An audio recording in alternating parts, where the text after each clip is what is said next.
Hello दोस्तों, मुझे मालूम है कि इस वीडियो को आने में काफ़ी लंबा समय लग गया है, लेकिन इसके पीछे कुछ खास वजह है।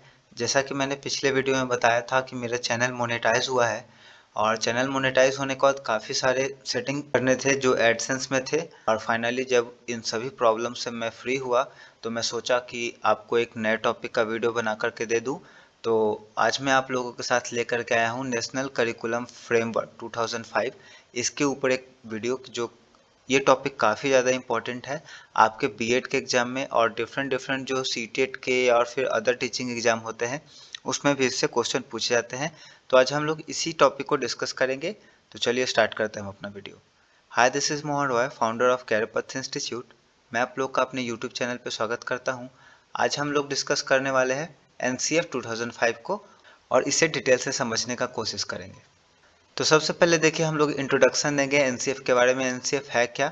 तो नेशनल करिकुलम फ्रेमवर्क, इसे फुल फॉर्म आप इसका याद रखिएगा, एग्जाम में इसको पूछ दिया जाता है कि एनसीएफ का फुल फॉर्म क्या है। हम लोग यहाँ पे स्टडी करने वाले हैं 2005 के एनसीएफ के बारे में। और सबसे खास बात है कि एनसीएफ को इशू करता है एनसीईआरटी। एनसीईआरटी मतलब इसका भी कभी कभी फुल फॉर्म पूछ देता है national council of education research and training.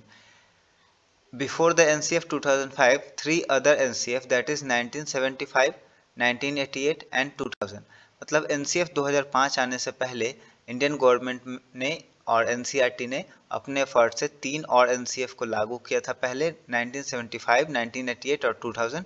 उसका एनसीएफ 2005 आ गया और अभी हाल फिलहाल में आपका 2020 भी इसमें हो गया है। तो आपका एक और एनसीएफ आ गया है जिसमें कुछ चेंजेस आने वाले हैं जो आपको आने वाले समय में पता चल जाएगा।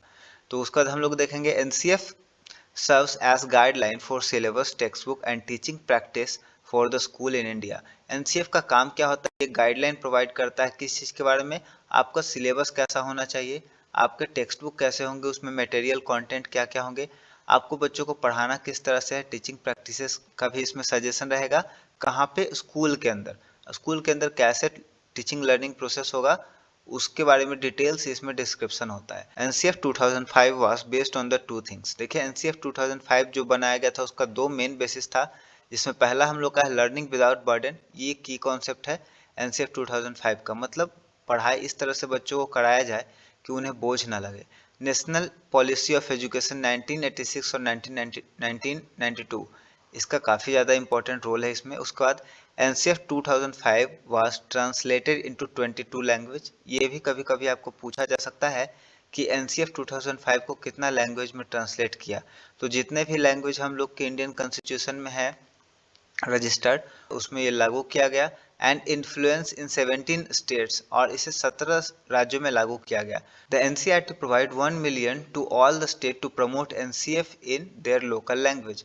और एनसीएफ को अपने लोकल लैंग्वेज में प्रमोट करने के लिए लगभग 10 लाख एनसीईआरटी ने प्रोवाइड किया है हर एक स्टेट को। NCF 2005 focus on learning by doing. अब देखिए मेन फोकस एनसीएफ 2005 का क्या है? क्वेश्चन आपका सीटेट में यहीं से बनते हैं, है ना। इससे मिलता जुलता आपको क्वेश्चन कर दिया जाता है constructivism, teachers as facilitator. Teacher facilitator होंगे, सहायक होंगे, और मेन फोकस किसके ऊपर होगा? बच्चों के ऊपर होगा। उसके बाद हम लोग नेक्स्ट मूव करते हैं NCF 2005 suggestion for curriculum development या करिकुलम इम्प्रूवमेंट। करिकुलम इम्प्रूवमेंट करने के लिए एनसीएफ 2005 ने क्या क्या सजेशन दिया? तो सबसे पहला यहाँ पे आप देख पा रहे होंगे shift learning from rote method. Rote यहाँ पे डब्लू कटा हुआ है, ROTE सिर्फ आएगा। जो रटने का प्रोसेस है ना, उससे शिफ्ट करना है बच्चों को। रटने के बजाय कॉन्सेप्ट डेवलपमेंट के ऊपर ध्यान देना है। Connecting knowledge to life outside the school, 9 subject to teach, learning without burden, ऊपर हम लोग देख चुके हैं। Development of sense of self reliance and dignity, 3 language formula, duration of class of 35 minute, integrate examination into classroom learning to make more flexible, enrich curriculum so it goes beyond the text book. और ये सारे point है जिस पे focus किया गया है NCF 2005 में। अब एक एक करके हम लोग सभी को डिस्कस करेंगे। सबसे पहला shift learning from rote method. Rote method से बच्चों को शिफ्ट करके कॉन्सेप्ट डेवलपमेंट पर ध्यान देना है। और थोड़ा सा इसके बारे में मैंने इंट्रोडक्शन दिया है, आप देख लीजिए। वैसे आपका पीडीएफ आपको मिल जाएगा, टेलीग्राम पे मैंने डाल दिया है, डिस्क्रिप्शन में लिंक है, वहाँ से जा करके आप देख सकते हैं। थोड़ा सा मैं इसे जल्दी जल्दी समझा दूँ। The most important suggestion of NCERT 2005 was the removal of rote method of learning from practice. जो रोट मेथड का पहले चला रहा था कि टीचर क्या करते थे, नोट्स लेकर के आते थे या बच्चों को क्लास में नोट्स करा दिया और बोले कि इसको पूरा पूरा रट जाओ और इसी को एग्जाम में आएगा तो लिख देना, ठीक है। कोई कोई टीचर तो इस तरह से करते थे कि अपना लिखवाया हुआ नोट्स का वो लाइन बाय लाइन चाहते थे कि आंसर में बच्चे लिखें। अगर ऐसा नहीं होता था तो वो नंबर काट लेते थे। ये गलत तरीका है और एनसीएफ इसको हटाने के ऊपर जोर दिया, बोला कि बच्चों में कॉन्सेप्ट डेवलप करिए, उन्हें खुद राइटिंग आंसर का अपने लैंग्वेज में प्रैक्टिस करने दीजिए। इसके ऊपर एनसीएफ ने जोर दिया। In this method teacher provide a notes to a student and they memorise that for their examination purpose without knowing right और wrong in the it and after the exam they forgot everything. Rote method में क्या होता था, बच्चे को teacher के द्वारा notes मिल जाता था और बच्चे उसे रट करके एग्जाम दे देते थे। बाकी एग्जाम के बाद नोट्स का क्या हुआ क्या नहीं हुआ उससे कोई मतलब नहीं है। 9 सब्जेक्ट टू टीच, यहाँ पे देखिए एच मिसिंग है, एच छूट गया है, आप एच ऐड कर लीजिए। एनसीएफ सजेस्ट किया कि बच्चों को जब पढ़ाया जाए तो 9 सब्जेक्ट को उनको पढ़ाने का कोशिश किया जाए, जिसमें देखिए कौन कौन सा सब्जेक्ट है। लैंग्वेज है, मैथमेटिक्स है, उसके बाद आपका कंप्यूटर है, साइंस है, सोशल साइंस है, आर्ट एंड एजुकेशन है, हेल्थ एंड फिजिकल एजुकेशन है, वर्क एजुकेशन है एंड पीस एजुकेशन है। उसके बाद हम लोग नेक्स्ट मूव करेंगे टॉपिक पर, connecting knowledge to outside world. NCF का जो मेन रोल था उसमें एक ये भी पॉइंट बहुत ज़्यादा ज़रूरी है कि बच्चे जो चीज़ पढ़ रहे हैं ना उसको अपने रियल लाइफ में और अपने किताब की दुनिया से बाहर निकल कर के जो डेली लाइफ है उससे वो रिलेट कर पाए, है ना। तो इसके ऊपर भी जोर दिया गया है एनसीएफ के द्वारा। The NCF 2005 put the force on to teach the student in such a way that they establish the relationship of their knowledge to the outside world and solve the problem of they face. जो भी real life में वो problem face करते हैं अपने knowledge का help लेकर के उसे सॉल्व कर सके। उसके बाद हम लोग मूव करेंगे फोर्थ पॉइंट पे, लर्निंग विदाउट बर्डन, है ना। To make the learning effective and stressless, NCF 2005 suggest to create the student friendly and environment for their proper growth and development. तो जो स्कूल में लर्निंग टीचिंग प्रोसेस हो वो student friendly होना चाहिए। उसमें बच्चों को किसी भी तरह से ना तो डांटा जाए ना ही उन्हें पीटा जाए और उन्हें सीखने का खुद से कर कर के अलग अलग एक्सपेरिमेंट कर सकते हैं या गलतियां कर सकते हैं वो सीखें। To achieve this the marking system had been change from the number and percentage to the grading and CGPA system. और इसका सबसे बड़ा चेंजेस क्या हुआ कि जो पहले आता था नंबर सिस्टम मार्किंग सिस्टम उसको चेंज करके सीजीपीए या grading system grade A grade B ऐसे कर दिया गया, जिससे बच्चे ना स्ट्रेस फ्री हो गए, है ना। अब सीधा सीधा नंबर नहीं दे करके उन्हें ग्रेड और सीजीपीए में दे दिया जाता था और इससे वो स्ट्रेस फील होकर के अपना पढ़ने में कॉन्संट्रेट कर पाए। या सीबीएसई के जो बच्चे होंगे वो देख पाए होंगे उनमें चेंजेस आया होगा। बिहार बोर्ड में ऐसा कोई चेंज नहीं आया अभी तक। उसके बाद फिफ्थ हम लोग का है develop self reliance and dignity in the student. बच्चे जब पढ़े ना तो उनमें सेल्फ रिलायंस मतलब सेल्फ फ्रीडम का कॉन्सेप्ट हो कि वो जो समझ रहे हैं जिस तरह से अपने आंसर देना चाह रहे हैं पढ़े हुए टॉपिक का वो उस तरह से दे सके और अपना सेल्फ डिग्निटी डेवलप करे। The teaching learning process done in such a way that develops the self reliance and the dignity in students and also help to find their own skill and aim of life। और बच्चे जब पढ़ाई कर रहे हैं तो उसी time में वो अपना स्किल ढूंढ सके और अपने लाइफ के एम को डिसाइड कर ले।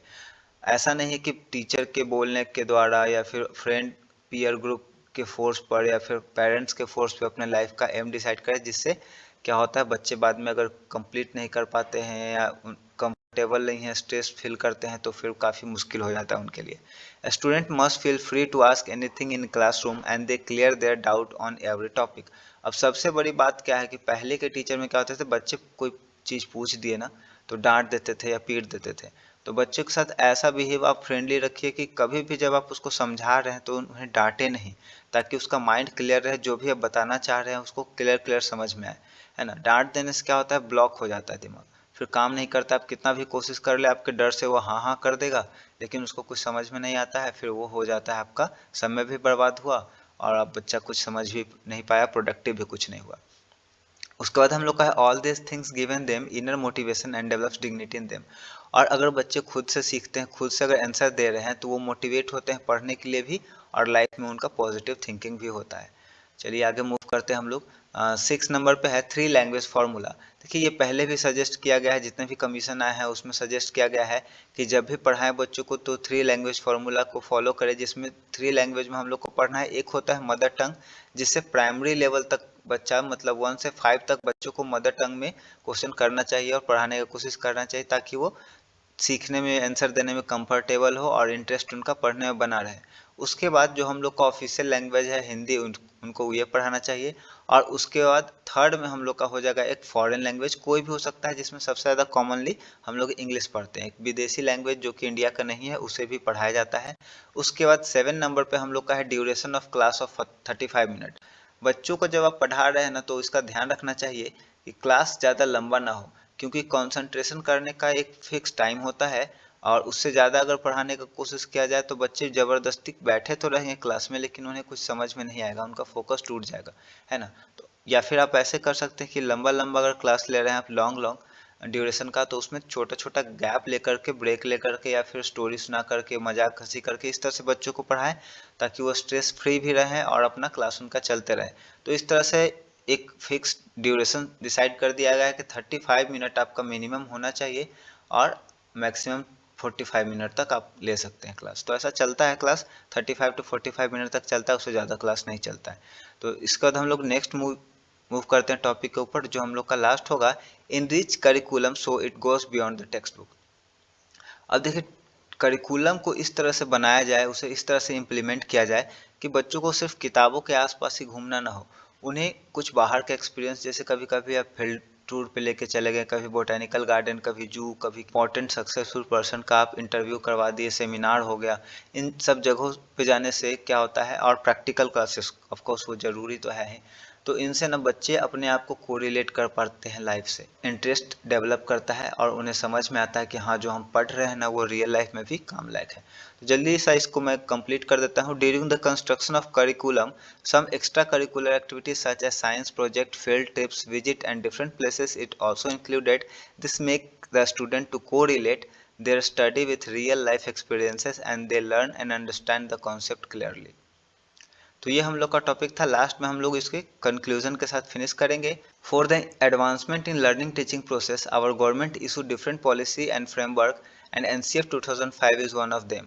ठीक है, बहुत सारे पॉलिसी गवर्नमेंट के द्वारा लागू किया जाता है, उसमें एनसीएफ भी एक है, जिसमें एनसीईआरटी का भी रोल है टीचिंग लर्निंग प्रोसेस को स्मूथ बनाने के लिए। The NCF 2005 gives lots of suggestion and ideas to improve the quality of education in children and make teaching learning process smooth.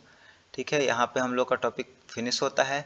मुझे उम्मीद है आपको टॉपिक काफ़ी अच्छे से समझ में आया होगा। अगर किसी भी तरह का परेशानी है तो कमेंट बॉक्स में आके कमेंट जरूर करें, और अगर आपको वीडियो पसंद आया है तो वीडियो को लाइक करिए, दोस्तों और परिवार के सदस्यों के बीच में शेयर करिए, और मुझे यकीन है आपने मेरे चैनल को सब्सक्राइब कर लिया है, उसके लिए आपको थैंक यू सो मच।